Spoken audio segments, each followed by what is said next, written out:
This next section is about the denial of parenting time. Now, how many of you deal with this regularly? Yeah, hey? In that, is your client generally the one denying, or are you being denied? It's the other way, you're being denied. Okay. So I didn't find any good new cases, but there's some good sort of old cases that set out some nice principles. So, of course, one parent who feels that their parenting time has been denied. Now, first of all, there has to be order and agreement, right? If there's an informal arrangement, you can't use this section, right? If there's nothing in place, you can't use this section. There has to be an order or agreement. And you also can't, some people say, oftentimes people change their parenting time, right? Their schedules, right?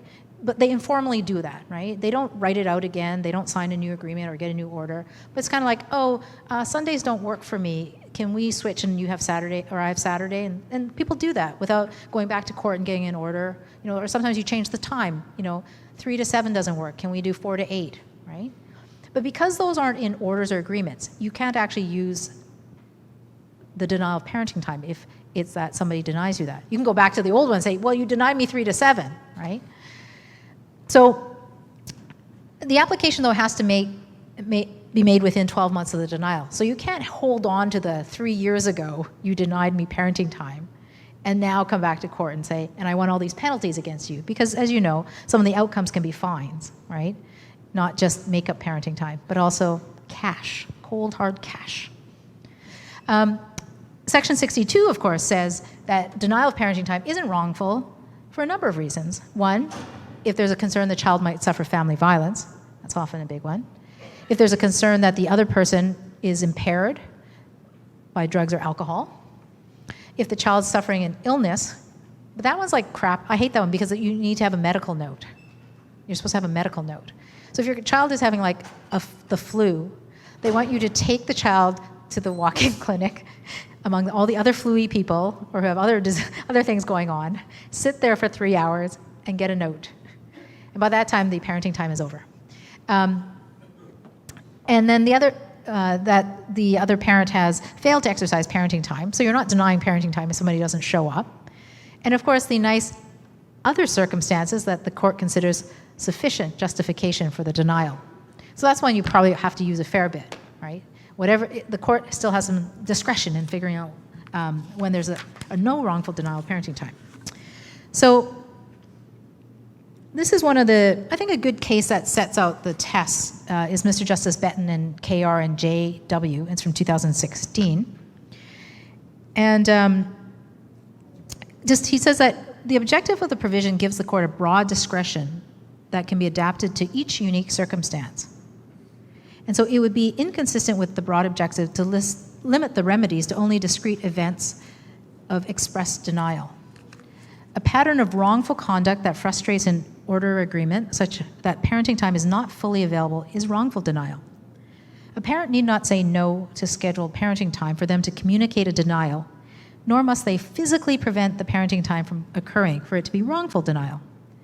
The cumulative effect of less definitive words and actions may suffice.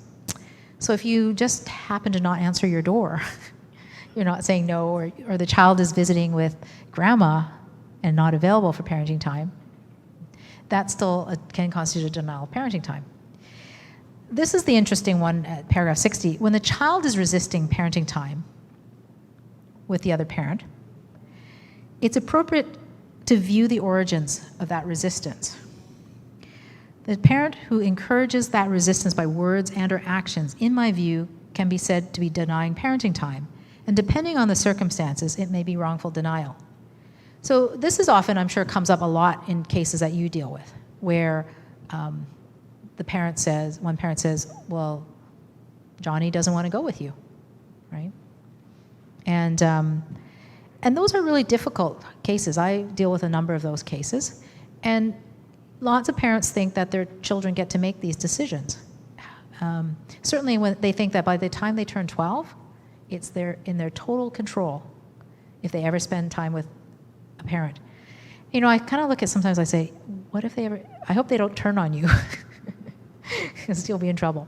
But I think, I don't know. I don't have children, so I don't know what it's like to raise kids, but I hear teenagers are not nice sometimes. But, would you give your 12-year-old that much power? If you're together and your 12-year-old says, I'm going to go hang out with my friends and, vaping. Like, would you let them vape at 12? Okay. So, and so some parents think it's okay to let kids decide, or they give them enough of an impression. So it's not necessarily the parent says, well, you don't have to go to your mom's, right? But they let them believe that they can decide, and they don't dissuade them of that. So that's what I mean. I think the judge here, Justice Benton, is saying, we got to get behind what's going on for the kid. But it's really hard, right? And after a long time, lots of times, kids have an entrenched view of things, which may not be grounded in anything that's happened between them and the parent they don't want to see. And those are the really hard cases. And, some people call it alienation. Some people call it estrangement, if it doesn't get as far as that. Those are hard cases to deal with, I'm sure. And sometimes counseling can help. Sometimes kids won't go to counseling. And sometimes the parents won't go to counseling. So anyway, I just point that out is just because, it's sometimes these cases aren't necessarily that simple, denial of parenting time. Because if you notice, one of the factors of not wrongful doesn't just say your child doesn't want to go and you're pushing the kid out the door and the child's not going, or the child's locking herself in the bathroom, right? That's not one of the factors listed, enumerated, but obviously if it's one of those circumstances, you can add it into that, catch-all one and say this is what's going on, and say it's not wrongful. I'm doing my best, right? So here's an example of a case is in DNL and CNS is a case of Justice Perlman a few years back. The child was 12, intelligent and mature, and so this makes sense, right? Because the dad was angry and he was making derogatory remarks about mom and grandparents, and he had outbursts, and he wouldn't allow the child to go home to mom when the child wanted to go home to mom. The child was angry with dad and didn't want contact with him, right?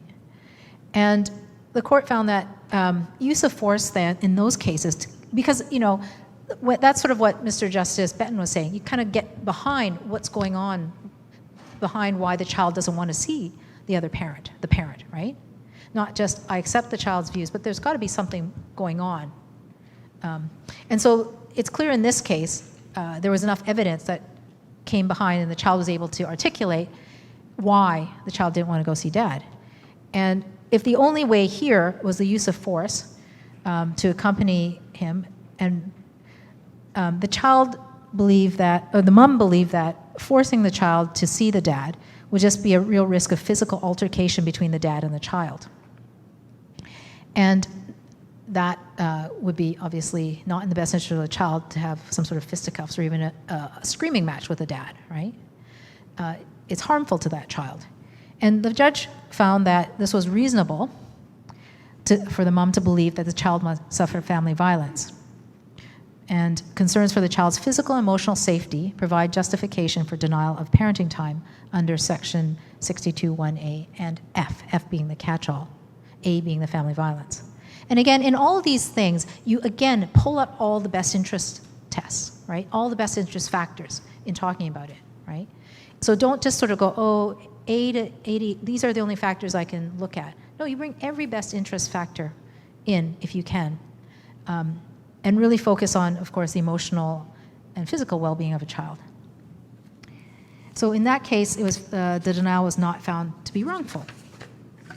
This next case, though, which is Mr. Justice Saunders,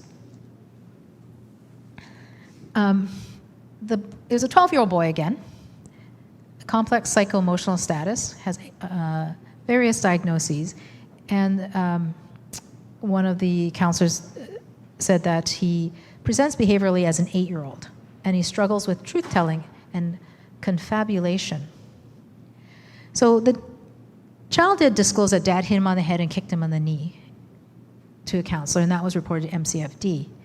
But it appears that it wasn't really founded, that there was concern that the child wasn't telling the truth about this.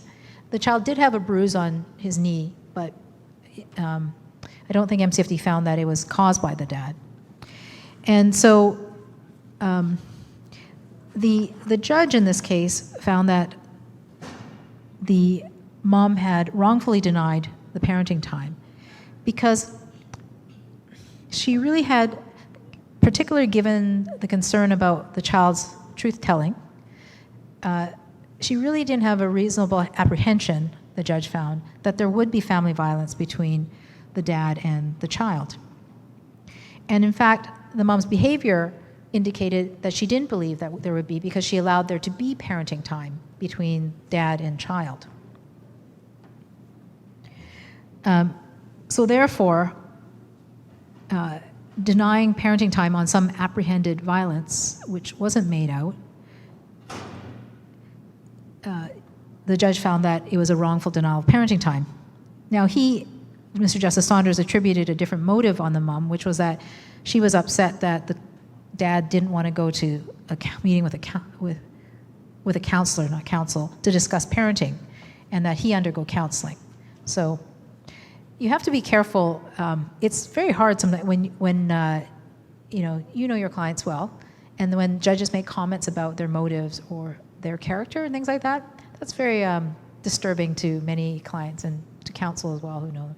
So this was a case, the judge felt that or believed that and found that, in fact, the mom had a different motive for keeping the child away from the dad. And so found that to be wrongful and awarded $500 to the dad.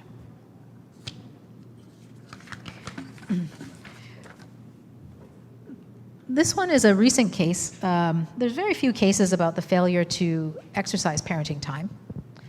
I think mostly because a lot of it's the cost. When you go to court and try to argue this, like what can you it's a lot of money. You're like, so to get what? A little bit of babysitting money back? Maybe a bit of a fine? Often not. Like, it's not usually a fine. When you do go back is obviously when somebody's not exercising their parenting time for an extended period of time. You don't go back because you want to get an order that they failed to exercise parenting time. You want to get an order that we change parenting time, right? We change the schedule so that it reflects what the reality is of the parenting schedule, which is that person isn't having parenting time. Because that also gives stability to not only you as the parent, but also to your child, right? If you know that this is every Wednesday we're not waiting to see if dad shows up. We don't have to wait anymore. So this was a case where it wasn't that the mom disagreed that she was not exercising parenting time. She had things going on. And so dad had to hire a nanny. The issue here, this is interesting, is whether or not the cost of the nanny should be a Section 7 expense, that is shared proportion by income. And the court said, no, Section 63 operates differently, which is that if you are the one failing to exercise your parenting time, one of the remedies that we have is to actually have you pay the full cost of the nanny. Because but for you not showing up, mom, dad wouldn't have to hire a nanny.